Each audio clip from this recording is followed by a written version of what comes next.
Hey guys, Kimberzelik here. I imagine this is a big announcement. I get the hiccups. Um, I I've got to disassemble the lathe, the Pratt and Whitney.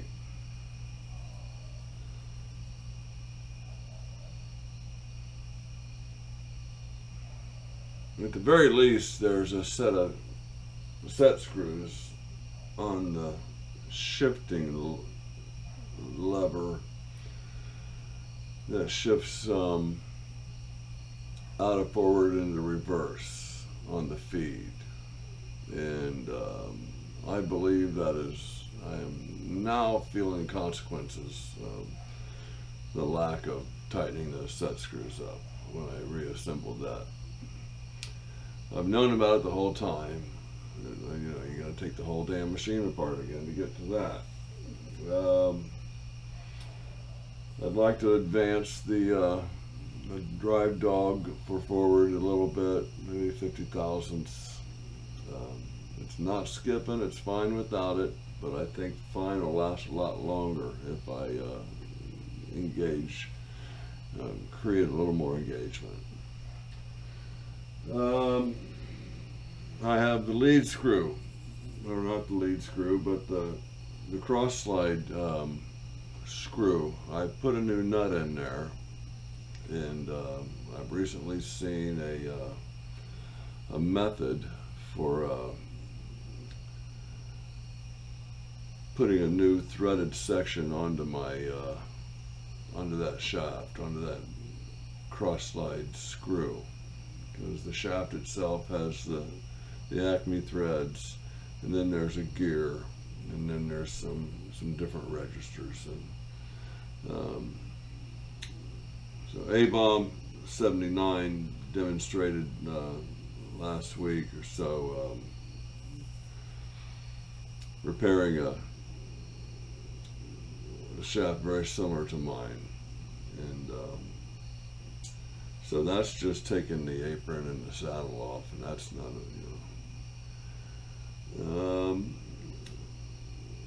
the oil feed to the top of the headstock.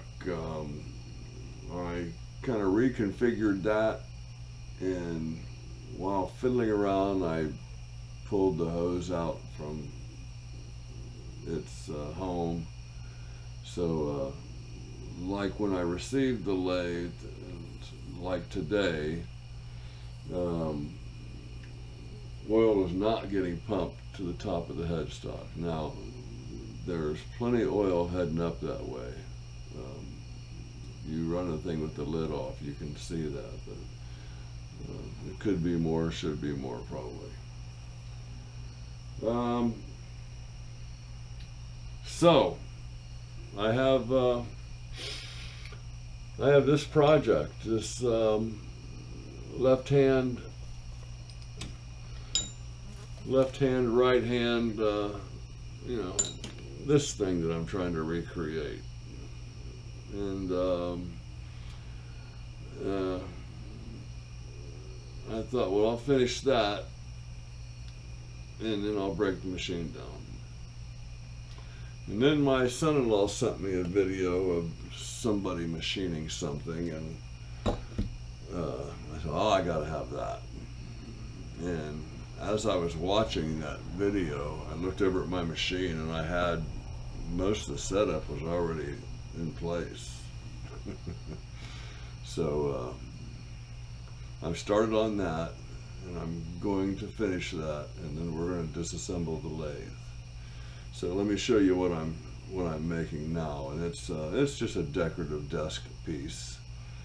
And it's, as I show it to you now, it may not be. I may take deeper cuts and make it a little more dramatic, but it's a pretty neat idea, and I just wanted to see if I could do it. Of course I can, but let me get you on picture here. There we go. And basically,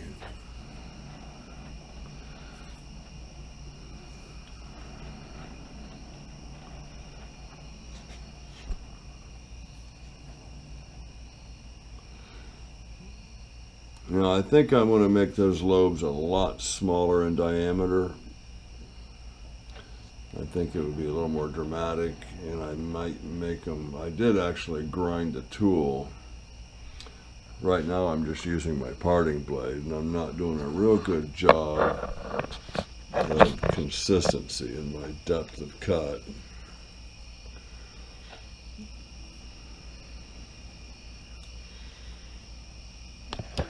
And I did what I do with the tool that I ground. I did grind a tool just for this.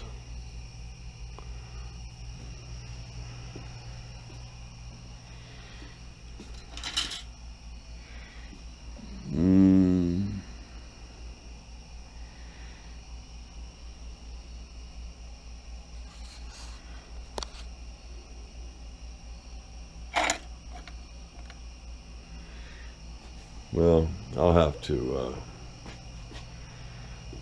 it's in a holder. Here it is right here. Of course, I'll have to offset it.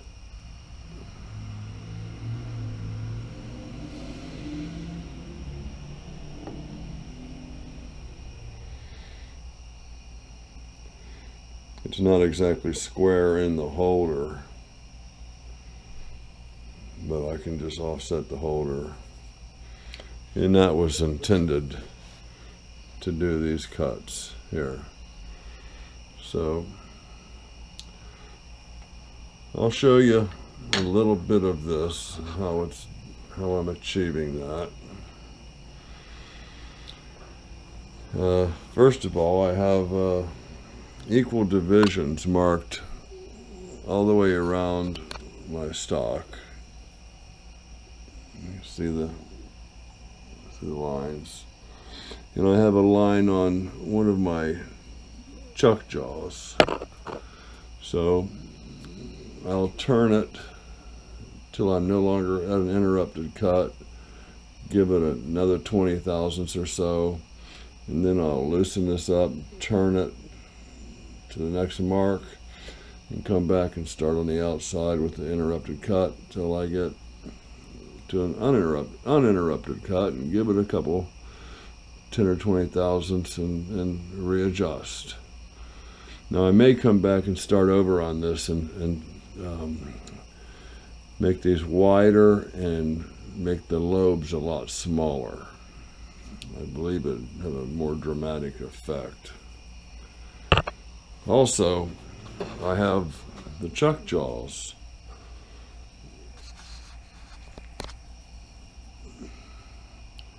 Off center. So if you see here, the chuck jaw is flush with the top here, and sunk down there, and sunk down there. So basically, as I wound out the number 3 gear, I wound them all out. So I put in number 1, I put in number 2, and I made 2 complete rotations and put in number 3, which makes number 3 stick up a little more than 2 and 1.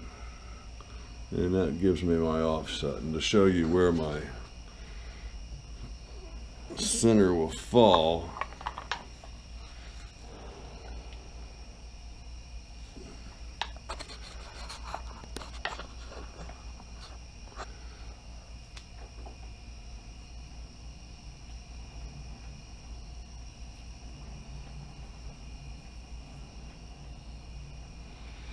we could actually take that in and make a mark on that if we wanted.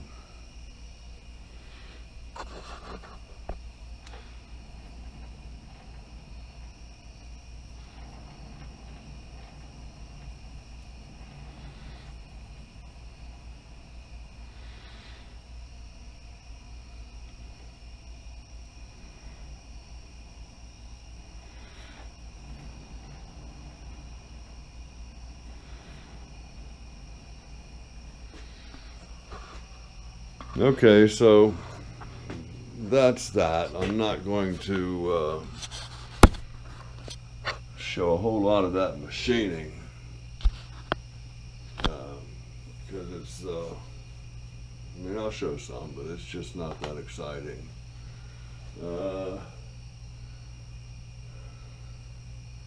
I'm debating on whether or not I should start at the beginning again and modify what I've already done.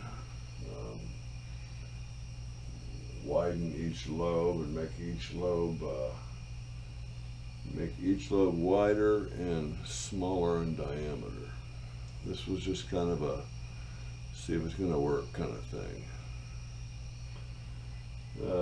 Might even experiment around with different thicknesses of lobes. You know, do every fifth one, you know, twice as wide as the previous 5. Previous 4, I guess it would be. So, we'll finish this up, get my tables cleaned off in the other room, and start taking her apart. We'll definitely document all of that for anybody. The 2 people that I know have this lathe, maybe 3. I think all but Doug might benefit from seeing me take this apart, or DJ. I believe DJ's had them apart before.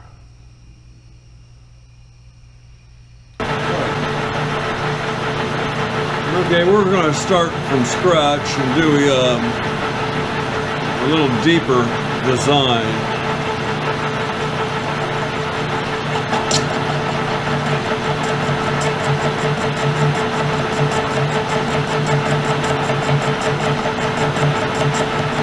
Going to make the lobes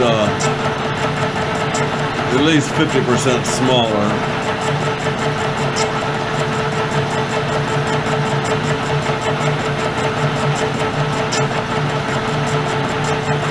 I'm kind of learning how fast I can feed this interrupted cut. I almost feel like I could do the power cross speed if I ran it slow enough.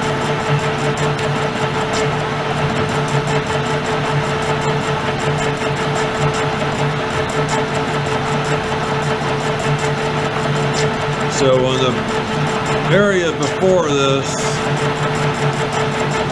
I just got to the uninterrupted cut and added maybe 10 or 20 thousandths. This time I'm going to take, you know, maybe 300 thousandths.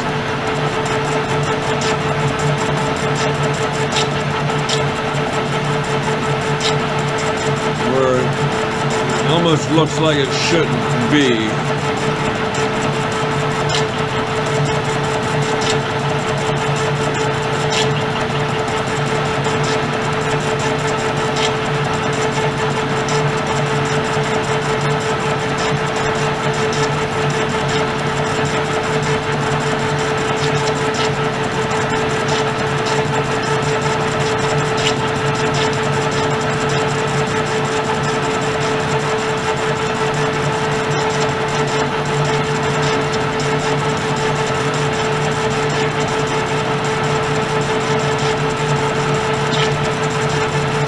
Feel of the wheel and the sound all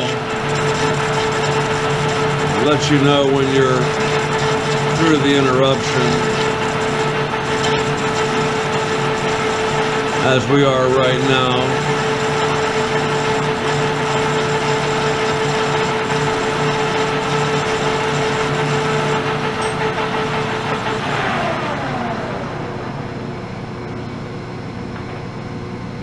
So this is about as far as I was taking it before. You know, there's maybe 25 thousandths there. I'm going to go considerably more than that.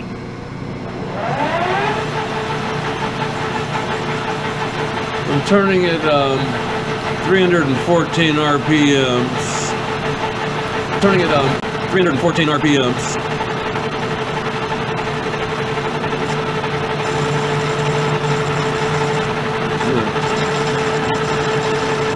take advantage of this full cut.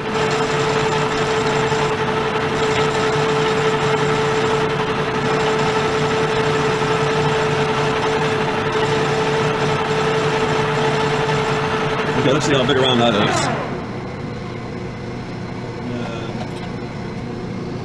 is. Survey says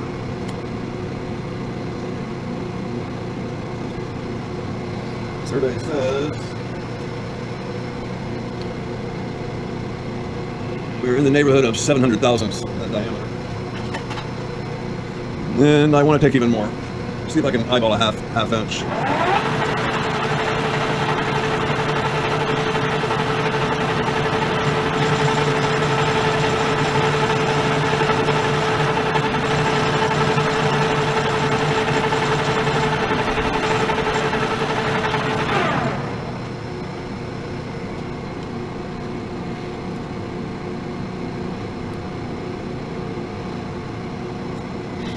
And that is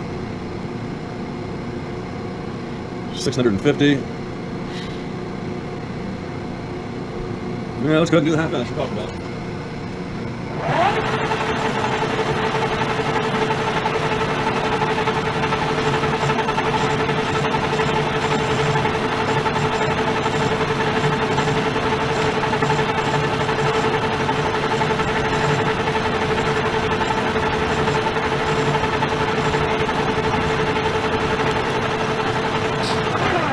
I should be in the neighborhood of 600 now. Do a little sandy check on that.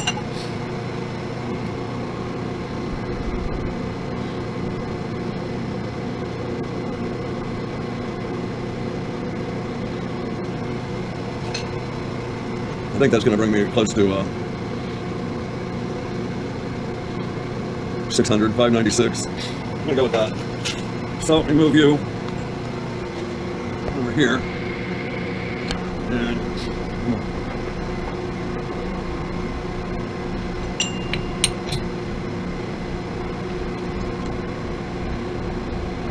Okay, I'm also going to do 2 spaces, 2 graduations,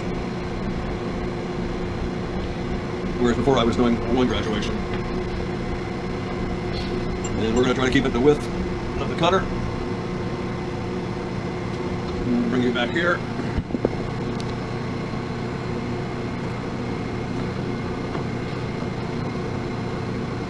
Yeah, I want to get this mumbo jumbo out of there.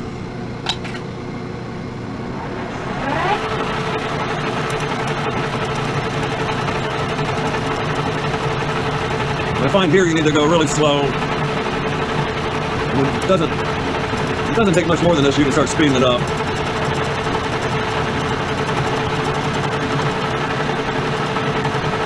All the brass that I turn, I save all the chips. I think I get 12 pounds in a mason jar. We'll weigh it up here later. I got 4.5 mason jars. So I got a good 50 pounds of brass shavings. We'll probably do this cut, and then I will do a half a dozen more and then bring it back. Well, I can feed pretty quickly now.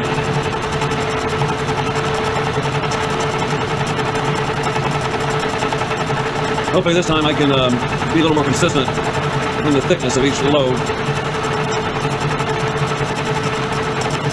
I do want to try to keep the diameters all the same. Part of the reason I stopped where I did in this first bunch was it was easy. Well, this is my second attempt of a wrap it up segment. I really got long-winded in my first attempt. But let me have to see if all my props are available again. Everything, oh, I know where it's at. It's down here. Okay, since you looked at things last, I separated this from the piece that we're working on.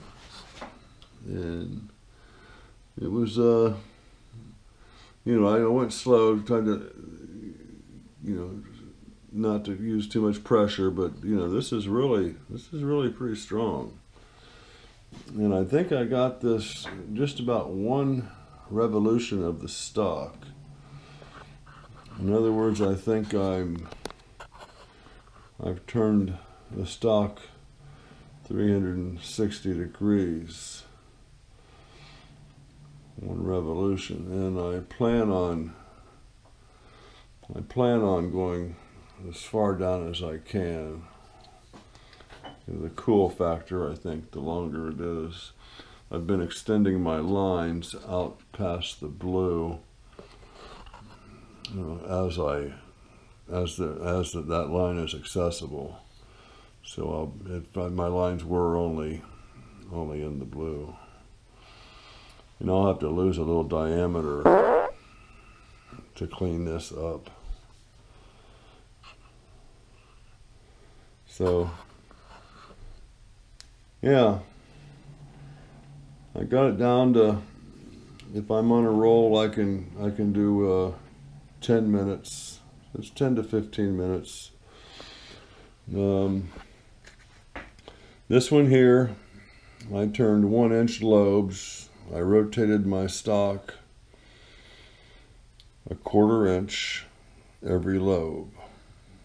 Okay, now this one here, I rotated the stock a 1/2 inch every lobe, and I turned the lobes down to roughly 600 thousandths. So I think you know, that's the effect that I was looking for. Now the example piece I saw, the first thing they did is they put kind of a dimple up here, and when it was all said and done, it stood up, and they put like a cue ball in there, or 8-ball, or you know, something like that. As always, I'm saving all my chips. This turning here produced all that, plus the top 2/3 of this jar, 3/4 of this jar. You can see where the chip size changed. I have 5 of these now. I guess 5 1/2, and they average about 12 pounds a jar. So I've got some serious brass for when and if I ever go into casting brass. So like and subscribe, tell a buddy, bring a friend. I hope you guys will stick with me through the machine dissection. I imagine we'll be starting that within a week, as soon as I finish this project. So a week or 2 weeks, we'll start on tearing that machine apart. Good day, guys.